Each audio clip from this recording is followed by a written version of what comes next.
So while the Jewish New Year, Rosh Hashanah, is in 6 months from now, at the same time, the real Jewish New Year is Rosh Chodesh Nisan.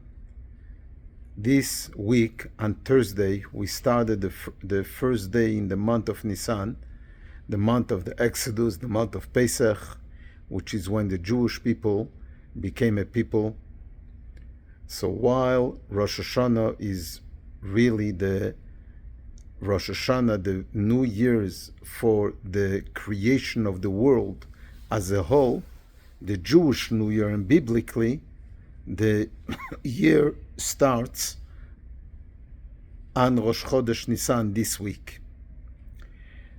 Indeed, as we learned last week, prior to the Exodus, God commands the Jewish people, you should follow the moon. When you see the new moon, you see the light starting in the new moon, then you should announce that it's Rosh Chodesh. Our sages tell us that God showed Moshe Rabbeinu, showed Moses by the finger pointed, showed him Kazeh Re'eh Kadesh. When you see the moon like this, with a new light starting to shine, so at that night of Rosh Chodesh, that's when you should sanctify the moon, and that's when you should start the month. Why did he have to point with the finger and show him Kazeh, like this, pointing with the finger?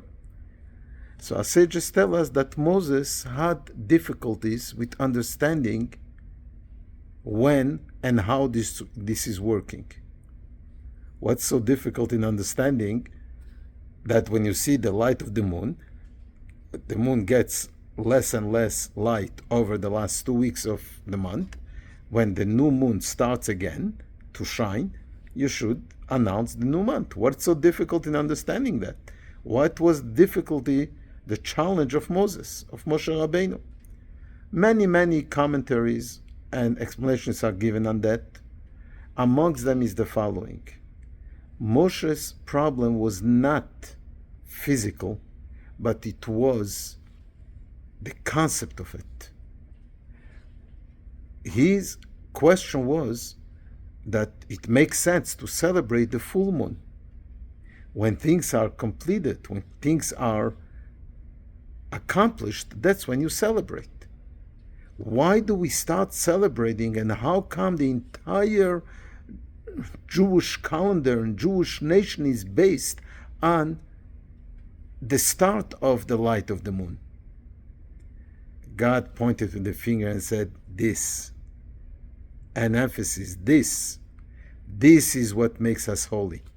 This is what we need to apply in order to make holy. Don't wait for the holiness to happen, for the moon to be full, for the full moon, and then celebrate, but start celebrating as soon as you see a little light that gives us hope, gives us certainty that there is a light at the end of the tunnel. Immediately start celebrating. We celebrate birth before we know what the end of the life is going to be, how life is going to unfold. As soon as a baby is born, when Moshe Rabbeinu was born, Maleh habayit kulo orad, the entire home got filled with light. That's the Jewish New Year. This is Rosh Chodesh Nisan. So as we are seeing on an individual level, on a communal level, on a global level, some miracles, some little light, immediately it requires a celebration, and the celebration of Pesach, making a Seder.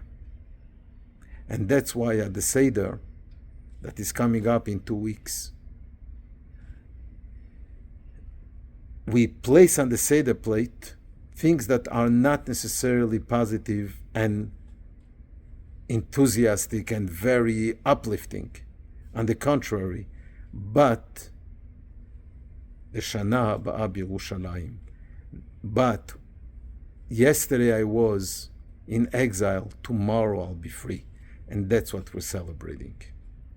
May we each apply this message of Rosh Chodesh, the message of the month of Nisan, the message of Pesach, the message of Judaism, the message of us making things happen, and starting, when it's starting, starting to celebrate.